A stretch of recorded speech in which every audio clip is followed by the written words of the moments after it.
Hello friends, welcome to my channel. चलिए आज हम यूपी टेट में आए हुए प्रीवियस ईयर क्वेश्चंस को सॉल्व करते हैं। ये क्वेश्चन 2021 के पेपर में आए हुए हैं। तो क्वेश्चन है 7 + 2√10 का वर्गमूल निकालना है आपको।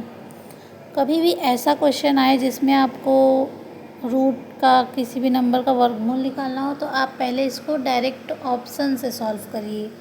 अगर आप वन डे एग्ज़ाम दे रहे हैं तो आप ऑप्शन से सॉल्व करेंगे तो हमेशा उस ऑप्शन को प्रेफर कीजिए जिस पे दोनों पर रूट लगा हो। ठीक है, तो हम ऑप्शन सी से शुरू करते हैं। तो हमारा जो हो जाएगा √2 + √5 का होल स्क्वायर, यानी ये आपको a + b के होल स्क्वायर के फॉर्मूले से ओपन करना है। स्क्वायर लगाने का मीन्स ये था कि हम इसका वर्ग निकाल रहे हैं। वर्ग निकालेंगे तो वर्गमूल ऑटोमेटिक आपको क्लियर हो जाएगा कि हाँ यही है।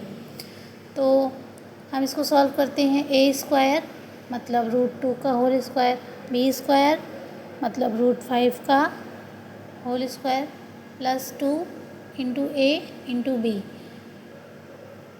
a मीन्स हो गया आपका √2 और b मीन्स हो गया आपका √5।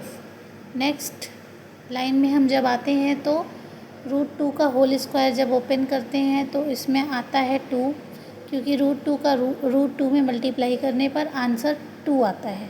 और √5 का √5 से मल्टीप्लाई करेंगे तो आंसर 5 आएगा। यहाँ पे हो जाएगा √2 × 5 √10 हो जाएगा।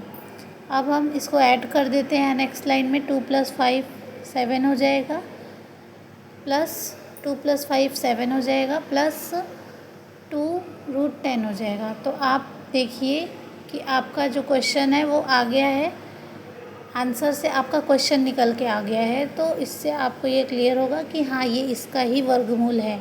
अब हम नेक्स्ट क्वेश्चन पे आते हैं।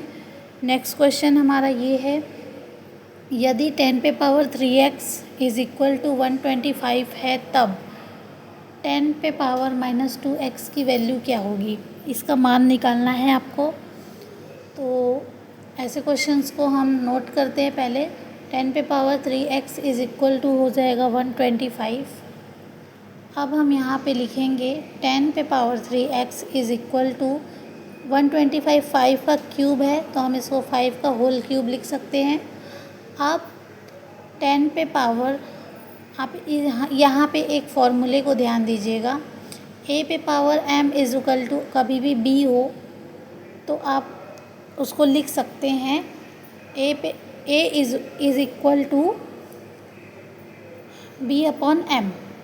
तो सेम केस यहाँ पे हम लोग यहाँ पे सॉल्व करेंगे इसको। 10⁻x = हो जाएगा 5 3/3, क्योंकि यहाँ का जो 3 है डिवाइड में सामने इक्वल पे आ गया। फिर आप देखिए 10⁻x = 3 से 3 कट गया है तो 5 हो जाएगा, यानी 10x की वैल्यू 5 हो गई। अब हमें क्वेश्चन जो है वो सॉल्व करना है 10⁻⁻2x। तो हम इसको इस तरीके से पहले लिख लेते हैं। 10⁻x - 2 होल मतलब ब्रैकेट के बाहर कर देते हैं। तो 10⁻x की वैल्यू 5 है तो हम यहाँ पे 10⁻x की जगह पे हम 5 लिख देंगे और पावर पे -2 लगा देंगे। जब भी पावर पे -2 लगा हो तो उसको हम 1/5 का होल स्क्वायर करके लिख सकते हैं, यानी उसको हम अपॉन में लिखते हैं। तो आंसर हो जाएगा 25। 5 का स्क्वायर हो जाएगा आपका 1/25। तो ये आपका आंसर हो गया। अब हम चलते हैं क्वेश्चन 3 पर, यानी नेक्स्ट क्वेश्चन पर। देखिए उसको हम कैसे सॉल्व करते हैं। तो चलिए हम इसको पढ़ते हैं आज अभी।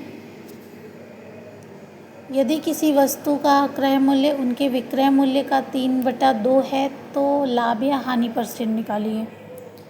तो CP = हो जाएगा SP × 3/2, क्योंकि बोल रहा है विक्रय मूल्य का, तो का की जगह पे आप मल्टीप्लाई लगाइए, इंटू में 3/2 लिख दीजिए।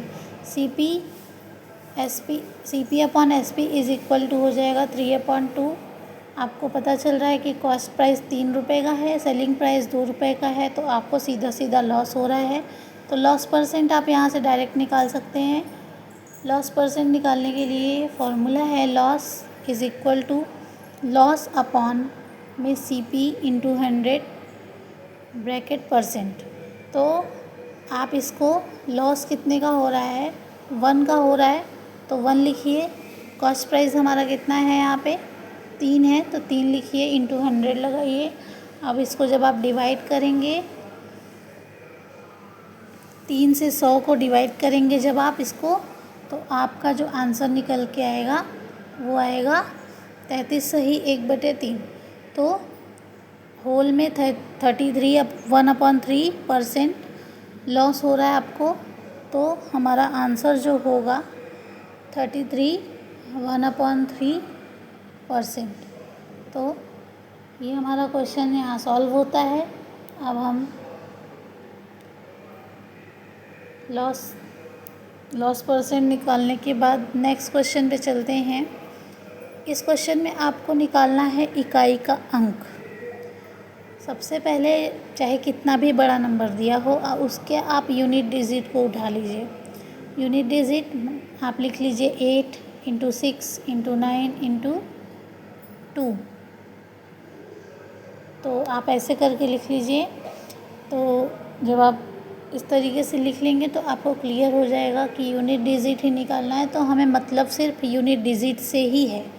तो ऐसे क्वेश्चन में आप 8 × 6 × 9 × 2 लिख लीजिए।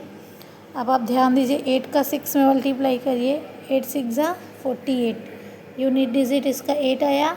अब इस 9 × 2 आप एज इट इज़ लिख दीजिए। फिर 8 का मल्टीप्लाई आप 9 में करिए और 2 को एज इट इज़ लिख दीजिए। तो 8 9 ज़ा 72 होता है। यूनिट डिजिट 72 का हो जाएगा 2 × 2 एज इट इज़ लिख दीजिए। अब 2 × 2 आप मल्टीप्लाई कर दीजिए, 4 आंसर हो जाएगा। तो ये क्वेश्चन आई होप आपको समझ में आ गया होगा। अब हम अगले पार्ट में कुछ और क्वेश्चंस को लेकर आएंगे जो आपके लिए इम्पॉर्टेंट होगा, आपको पेपर में हेल्प करेगा। अगर आपको ये वीडियो अच्छी लगी हो तो लाइक, सब्सक्राइब एंड शेयर करें। Thank you so much for watching this video.